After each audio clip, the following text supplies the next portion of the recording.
Good morning, everybody. Thank you all for coming out today.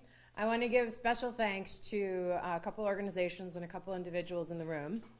First, I want to thank both the Jewish Federations of North America and the Shapiro Fund, as well as the Buffalo Jewish Federation and the Foundation for Jewish Philanthropies here in Buffalo, New York, who have all supported the initiative that we're going to be announcing today and made the work possible.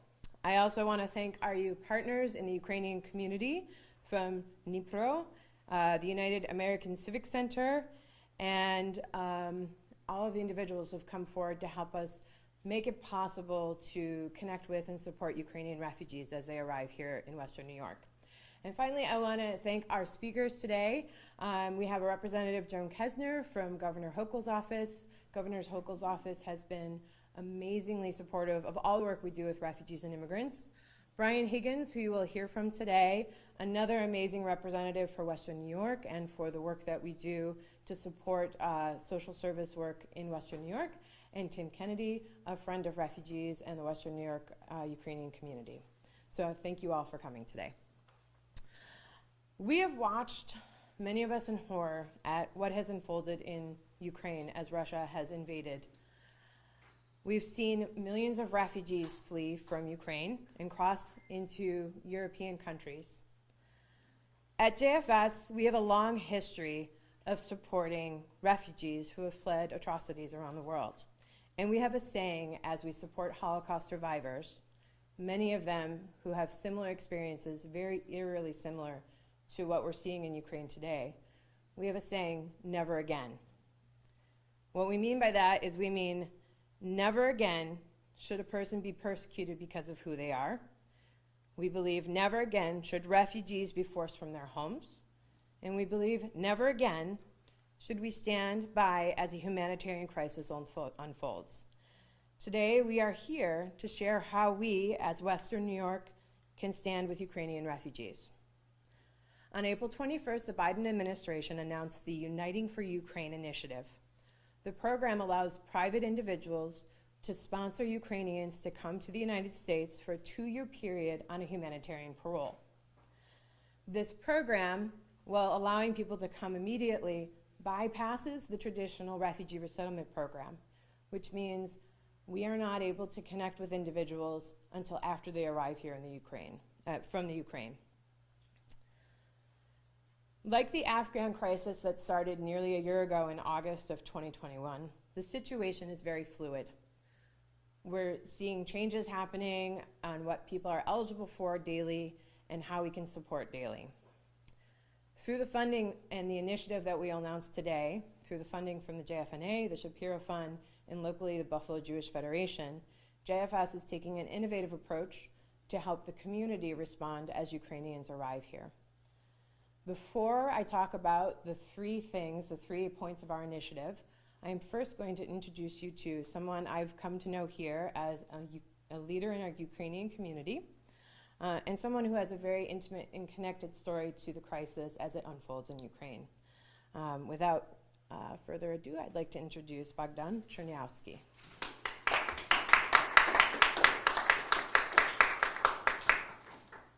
Hello, everybody. It's great to be here. It's great to see you all. My name is Bogdan Chernyavsky. I was in Ukraine in 14 and 15, training, teaching first aid, training the Ukrainian forces. Back then, I'm a Canadian veteran and married a local girl, and here I am. So I'm the community liaison here at the Dnipro Cultural Center, and I'd like to talk to you a little bit about the refugee crisis and with some informed content in terms of what the refugees are facing. When I was in a place called Artemivsk, it was renamed Bakhmut from the Russian, there was a little boy there. I was there with Global Medic. We were handing out water filters in 2015 because a lot of the families didn't have clean water, because a lot of the infrastructure was struck by the invading Russian forces, and we needed to support all that. Many of these families couldn't tolerate it anymore. Those who could afford to leave did leave.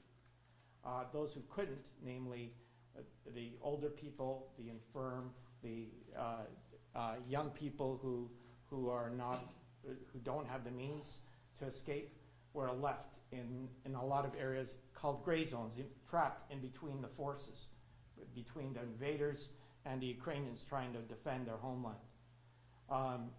We've done plenty over the years to try and ameliorate, to try and save the lives of these people and make their lives better up there.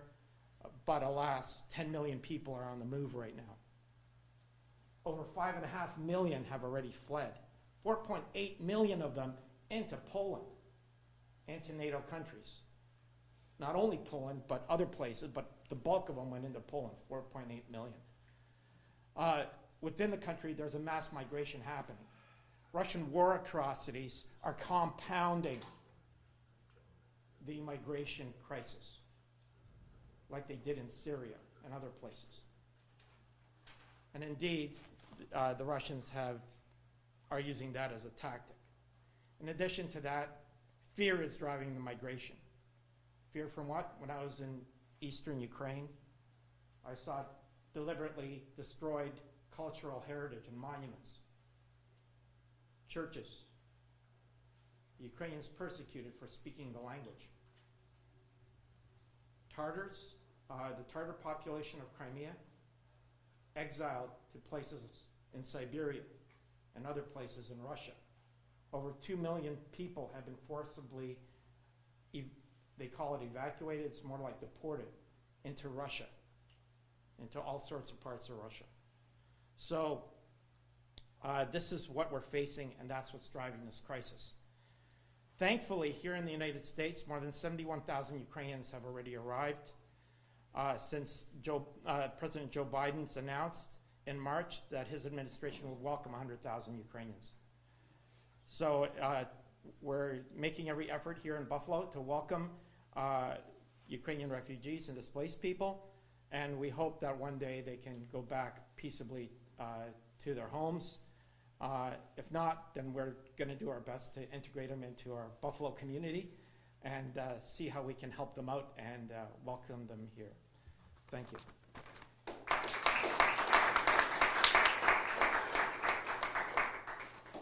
So I'm going to ask Yuri Hersishin, who is the president of the Ukrainian American Civic Center, Mark Houghton, who is the refugee coordinator for the Ukrainian Congress Committee of America, and Emil Bendrusky, who is president of Dnipro, to please come forward. And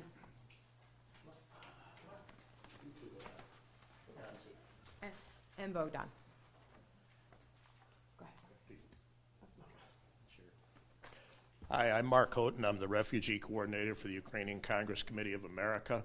The gentleman next to me, Yuri Hersishin, Bogdan, and Emil, have been on this from the beginning, since before the war started. We knew we were going to have an issue. We've been working on this for months. I would like to present a few flags here. First, I'd like Congressman Higgins to step forward. With all of us here, Congressman? Yeah. And there you go, Yuri. You can. That's the Ukrainian flag for Congressman Higgins and all his help Mark, with the we're usually refugee. giving out flags. Pardon? We're usually giving out flags. I know that. Back at you. Yeah, thank you very much. Familiar sight. Blue skies over yellow. World, yeah. Thank you, Congressman. Give me a second. Next, we'd like to call up Senator Tim Kennedy, who's been a great, great friend of the whole community, and especially the Ukrainian community. Senator, like to present you with the Ukrainian flag, and thank you for all your work. Thank you, sir.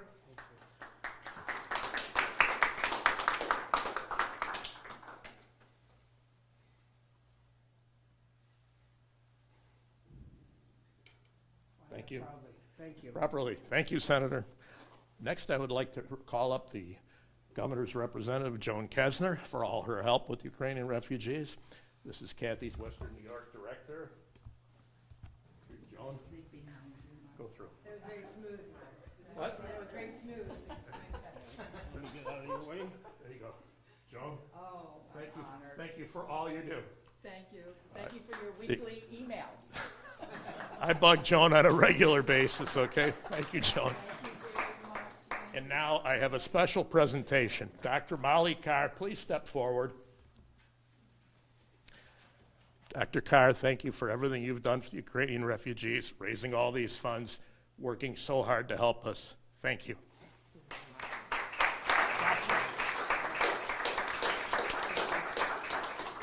Now I would like to call Congressman Higgins up to say a few words. Thank you, everyone. Thank you very much, Mark. I must say that I was in this room several months ago and it was much more boisterous. People were exuberant in their support for Ukraine and admonishing the United States at that time to pursue Vladimir Putin as a war criminal, because that's what he is. He, on February 24th, initiated an unprovoked, premeditated attack on a sovereign neighbor without, as I said, provocation. Russia is 3 times the size of Ukraine in population. It is the most nuclear-armed country in the world. It is the 2nd largest military in the world. And Russia, in the short term, is losing this war because they're not winning. And Ukraine is winning because they're not losing. The problem is this has turned to a war of attrition. Vladimir Putin is hoping over time that the United States and the free world will lose their interest in Ukraine and allow him to go back and attack once more. We have to ensure that that does not happen. Another lesson from this unprovoked attack on a sovereign nation and on democracy is what it has done to the United States. You know, democracy is hard work. Citizenship is a team sport. And I think, if anything good that has come from this, it is instilled in all of us what it is we have to do to protect our own democracy, because we see that it's under attack throughout the world. The Ukrainian community has been extraordinary in pushing Congress to approve over $30 billion in humanitarian and military aid. That has to continue, because if Ukraine were ever to fall, that would be the first bloc nation in all of Eastern Europe. Keep in mind, often people invoke, NATO. It's the North Atlantic Treaty Organization. It was established in 1949, post-World War II, as a deterrent for another world war. The idea is, Article 5, his first principle of NATO, is an attack on one is an attack on all. That's why it's important that Ukraine become a NATO country. They shouldn't be subjected to the attack that they've been subjected to. And the United States and the free world should recognize their ability to join. The last time that Article 5 was invoked was on 9/11. The United States was attacked by a foreign enemy, and the rest of the world came to our defense. This is critically, critically important. I want to thank Molly and Jewish Family Services. Keep in mind the Shapiro Foundation, very prestigious organization. 6 cities were identified to collaborate with Jewish Family Services and the Shapiro Foundation, the smallest of which is Buffalo. Jewish Family Services, it packs a powerful punch, not in a malicious way, but in an empathetic way, in a welcoming way, one that recognizes people from all over the world. And why was Jewish Family Services selected? Because they know what they're doing. Why? Because they have been doing it for 160 years. 160 years.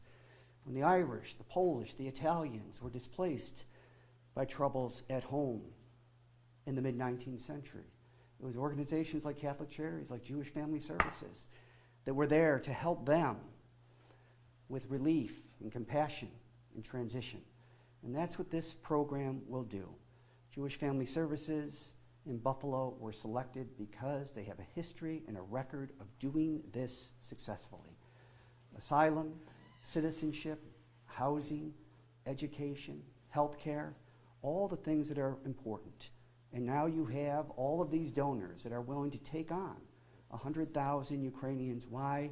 Because they're compassionate and they know how to do it. And when they collaborate with Jewish Family Services, it underscores the competence, the humanity has in an extraordinary organization like this. So I'm just pleased to join Joan Kessner, representing our great friend Kathy Hochul, a great, great governor who will go on and continue to do great things. She is motivated by big tasks, inspired by good people and good organizations like Jewish Family Services. And Tim Kennedy, his record has been referenced here, all the good work that he does and will continue to do to make sure that we recognize, we meet the moment in recognizing not only our military obligation in Ukraine, but our humanitarian obligation as well. So thank you for including me in this program, and we will continue to work with you. Yuri, thank you.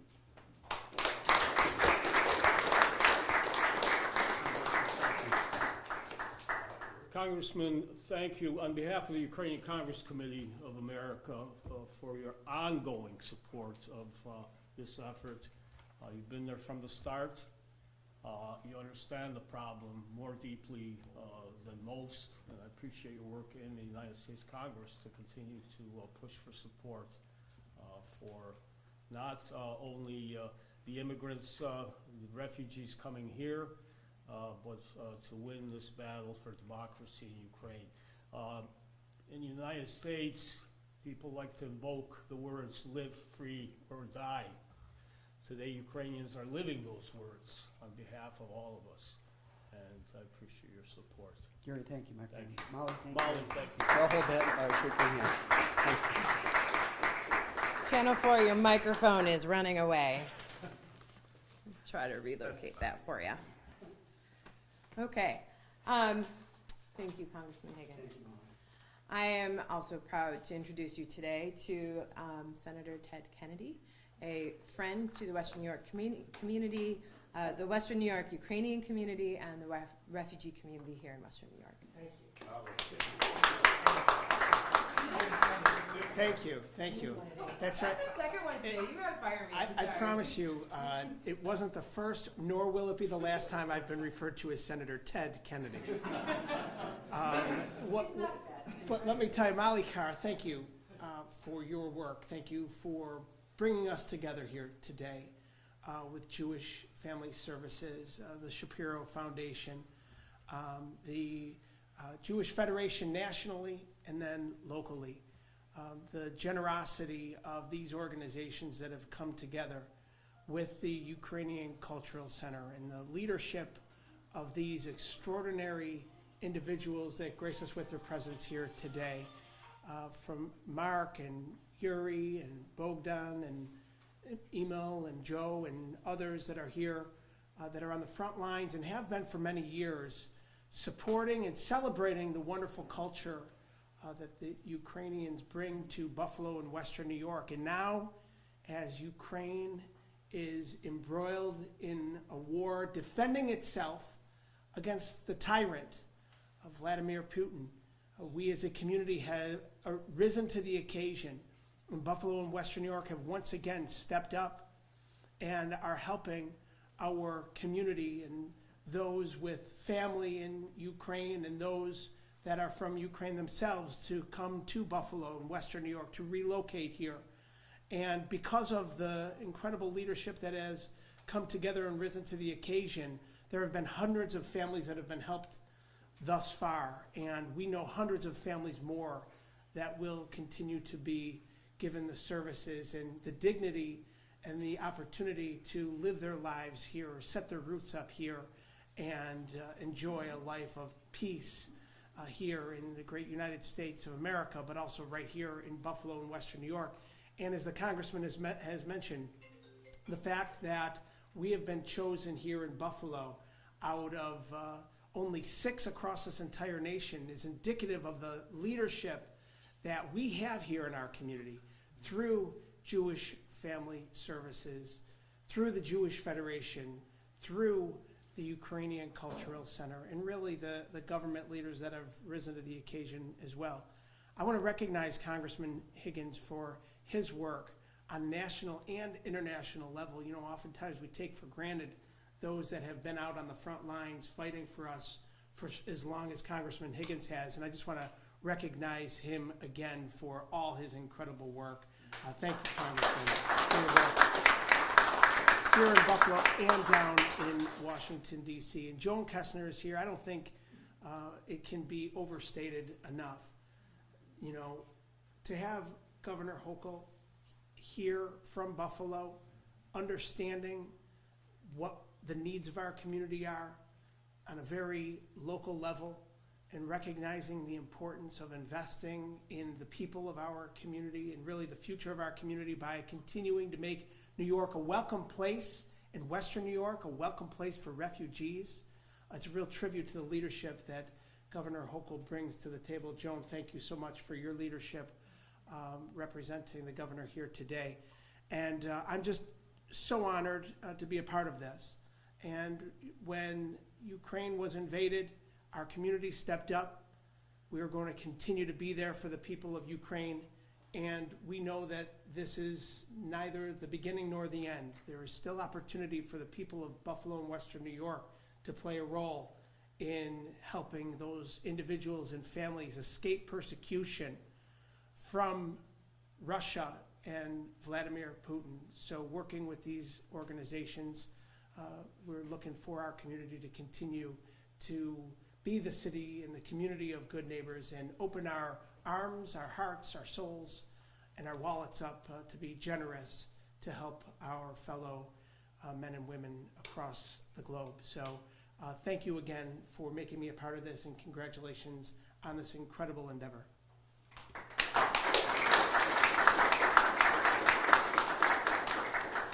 Thank you, Tim Kennedy. Thank you. All right, so at the beginning, I promised I'm going to share 3 ways for the Western New York community to become involved in supporting Ukrainian refugees as they arrive here in the United States. The first way is to sponsor a Ukrainian refugee. I mentioned earlier that the traditional refugee process is being bypassed. Citizens, ordinary U.S. citizens and permanent residents can file on behalf of a Ukrainian to come to the United States on humanitarian parole. The Ukrainian sponsorship process is a little complicated, so JFS, along with a local attorney, Ann Dobler, who's been practicing immigration law for over 20 years, we are doing information sessions at night. We've held several so far. The next info session to learn on how to sponsor a Ukrainian will be August 2nd here at Dnipro, and on August 4th at 6 p.m. at the Jewish Community Center in Gettsville. So first thing you can do to help is sponsor a Ukrainian. If you do not know a Ukrainian but you want to be a sponsor, we have mechanisms to help connect with individuals. So number 1 thing to do, sponsor Ukrainian. The second thing you can do, and this is made possible through our funding and our partners, is join a sponsorship circle. Sponsorship circles are opportunities for teams of 5 to 10 people to come forward and provide additional support to Ukrainians as they arrive here in the United States. The integration process is a challenging one, and volunteers who join sponsorship circles will be able to assist with social support, financial support, and volunteer engagement. These sponsorship circles are going to be critical in supporting and assisting U.S. sponsors who bring Ukrainians here on humanitarian parole. Sponsorship circle team members, if you're interested in joining a team, or if you're interested in joining or forming a sponsorship team, we ask that you please reach out to JFS. You can visit our website for information, jfswny.org, or call us 883-1914, extension 309, and ask for Lauren McGuire. We will be able to connect you with a sponsorship coordinator and provide you with technical assistance, training, case management support. The third thing we need you to do as a community is we need you to help us reach out to Ukrainians who are already here. As I said, the refugee resettlement process was bypassed. As a result of that bypassing, 200 Ukrainians who have arrived already in Western New York need to be connected with our services. Any of the refugee resettlement agencies here in Buffalo can support Ukrainians upon arrival. So that's Jewish Family Services, the International Institute, Catholic Charities, and Journey's End. We are all available and willing and ready to help individuals as they come forward. So the third thing we need you to do is connect us with Ukrainians who are already here in Western New York, whether they came as humanitarian parolees through a sponsorship or through the southern border and received humanitarian parole at the border. The last thing I want to share is that in addition to the connectivity services that we'll be providing, the Shapiro funding has allowed us also to bring on an additional counselor who works specifically with Ukrainians as they arrive here. We expect that coming from a war zone, many of the individuals we will be seeing will be impacted by the trauma of their experience. And through our psycho supports program, we will be able to provide direct assistance, counseling, and other cultural support around wellness and behavioral health. With that, I would like to thank everybody for coming today, and we are happy to take any questions for myself, any of the speakers. Yes. Hi, this one's for Bodan and for Congressman Higgins, because it's kind of like touches base on both your experiences and involvement. Given your experiences, Bodan, in countering Russia's barbarism in Donbass in 2014 and current efforts to counter Putin's current illegal war of aggression in Ukraine, can you further elaborate on some of the pertinent operational similarities throughout Putin's continuum of aggression? And to Congressman Higgins, what can we do at the individual local level to counter issue fatigue, to maintain public buy-in and subsequently national will needed to support Ukrainian Defense Forces' gallant defense of a rules-based international order?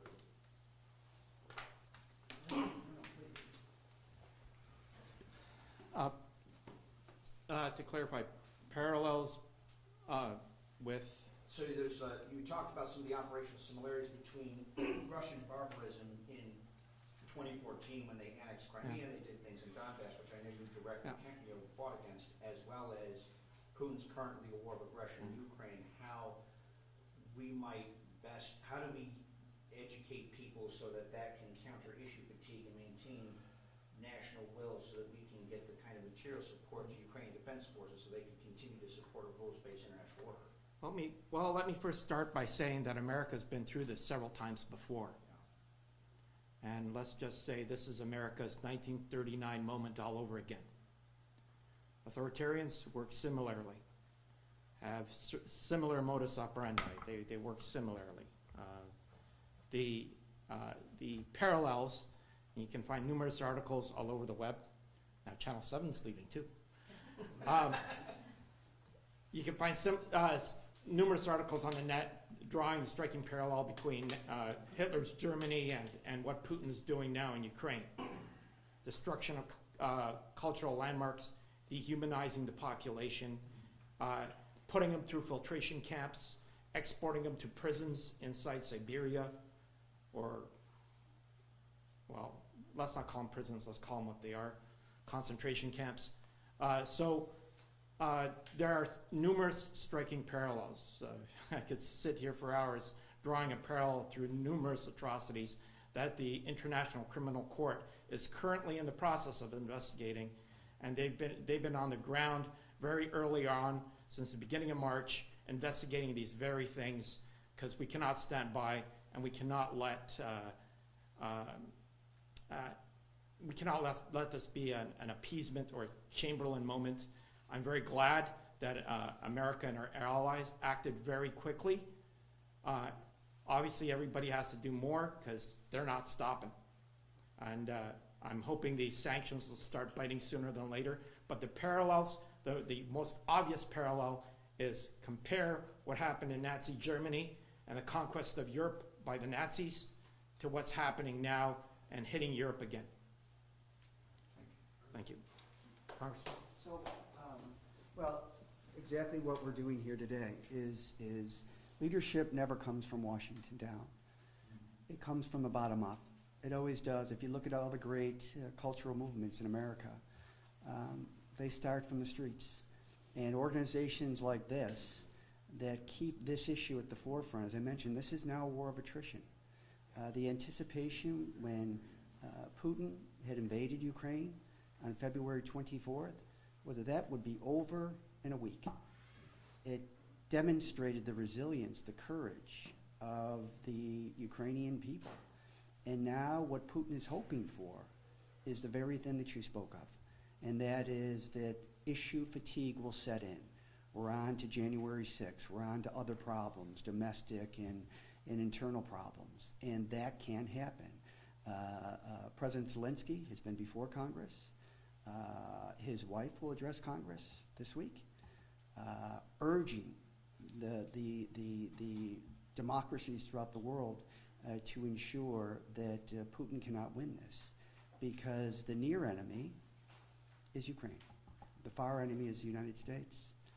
And this is something that we're all invested in. So that the vigilance of all of you and the work that you're doing in organizing the Western New York community puts pressure on Congress to provide additional humanitarian and military aid.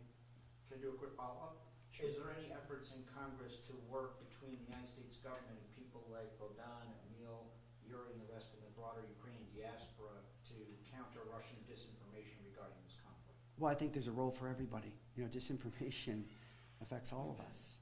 You know, you've never seen anything like this before. You know, technology can become a major force for good.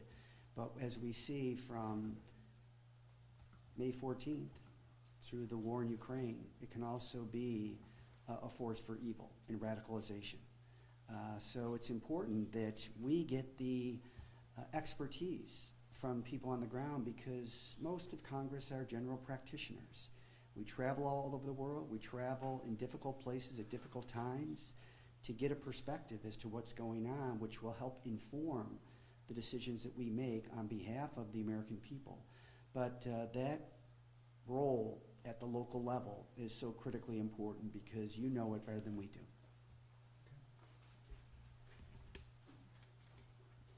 So are there questions about the program?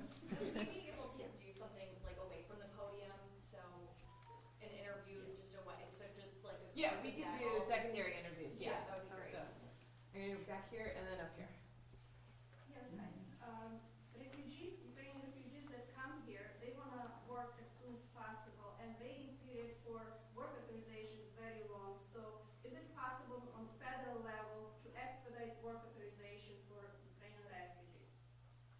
So it's a good question. So when Ukrainian arrivals come, they are work authorized. Their application has to go in.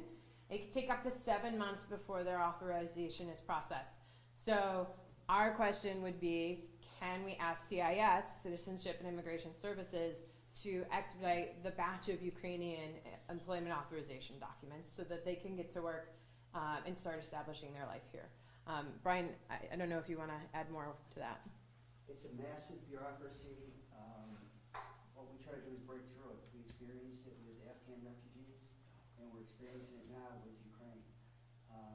It's difficult. You don't want to take in more people than you can actually take care of, and that's why limitations are often established. That too is a humanitarian demonstration. You know, we say this is how many we can take, this is the amount of money that we have.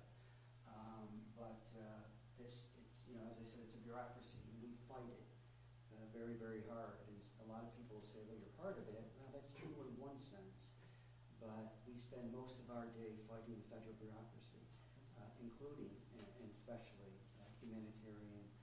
And you know, they're called humanitarian parolees. There's like a criminal connotation to that. They're not parolees. They didn't do anything wrong. They're attacked. And so from changing the name of the program to making the program operate more efficiently and more effectively is the goal. Congress is trying to do that, but unfortunately Congress has its own set of problems, which makes quick and comprehensive change difficult. Hi, my name is Moshe. I'm a son of Holocaust survivors, and the analogy is very clear, very exact about what happened then and what's happening now. I want to thank Congressman Higgins and Senator Kennedy for their fight for justice to save the Ukrainian people from the ongoing Holocaust. And my specific question is, I have many friends in Ukraine, and they don't have money to get here. Yeah, so that's a challenge. Mark, were you going to say something? Yeah, we have some funds available through Ukraine Appeal, and I can't speak for Emil. What foundation are you? Great American Freedom Foundation. Right.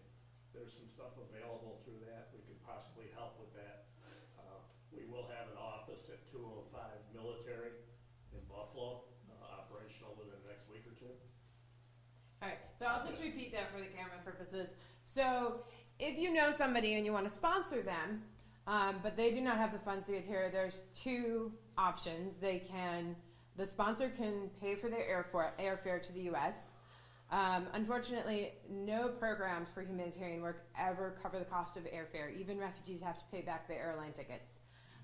So a sponsor can... Is there a loan that they could take? No, there is no loan program. Or you could reach out to our partners here, Dnipro, UACC, UKK. I got it correct, right, Mark? UKK. And there may be funds available locally to help support bringing families here if the sponsor is unable to and the family is unable to cover the There cost. contact information for those various organizations? Yes. I don't have it off the top of my head. So, yeah. My personal cell phone is on Ukrainians of Buffalo website. You can get a hold of us through that. As of August 5th or 4th, we're having our meeting, Yuri. After August 4th, we're gonna free up from some fundraising. We have to take some votes on it. So you can get a hold of us. We're at the office is at 205 Military, but my personal cell phone is on the Ukrainians of Buffalo website. Thanks to Emil, thank you. And my email is also on there, okay? There's a ton of emails, texts, and everything else, so it takes me a little while to respond. Emil, you want to address Ukrainians of Buffalo? Ukraine. Yes, like I said. For freedom. Thank you. Thank you, Mark. Thank everyone for coming. You can't leave empty-handed. So on your way out, please take a brochure. And on the brochure you have here, UkrainiansofBuffalo.com website. There's a refugee tab, and we've got links to all of Amali's programs, and our write-up is in English and in Ukrainian, so please take that. Those of you that have been here before, thanks for coming back. There are some first-timers here. Just for clarification, the Ukrainian Cultural Center in Dnipro has been serving the Ukrainian American community since 1955. We are a proud, happy member of the east side of Buffalo. We've been here for a long time, and we plan on staying. We are a part of Buffalo. We're Buffalonians. I was born here. My wife was born in Ukraine. And it's worked out beautifully for me. Maybe not so much for her, but it worked out for me. But most importantly, we want you all to come back. So, Ukrainian American Day, sponsored by the Ukrainian Congress Committee of America, Sunday, August 28th. The national anthem of Ukraine is Ще не мерла Україна, ні слава, ні воля. Means that Ukraine is not dead yet, neither is her glory or her freedom. It is kind of a sad phrase for the national anthem, but that's the story of our lives. And also here in Buffalo, we are not dead. We're celebrating the 31st anniversary of Ukrainian independence. It's free. It's open to the public. Sunday, August 28th at 1 o'clock. And also, we have some buttons here. We want everyone to please take one. They're free. And we've got sunflower buttons. We've got Stand With Ukraine buttons and other things like that. So once again, thank you all for coming, and we thank the generous people of Buffalo, New York.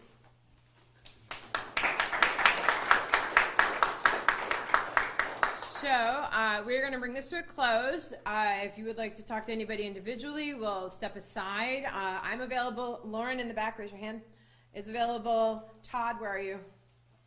Oh, he's right here. We're available to talk about the JFS programming. Our colleagues from the Ukrainian community will be here, Congressman and Joan, if you are available. Just one last thing I want to say. We are hiring at JFS. Always the pitch. We are looking for case managers to work with Ukrainian population. So if you know somebody who might be interested, please have them send their resumes over to us. So just real quick, your phone number at JFS? Our phone number at JFS is 716-883-1914. Use extension 309 or visit our website, jfswny.org. Thank you very much, everybody, for coming.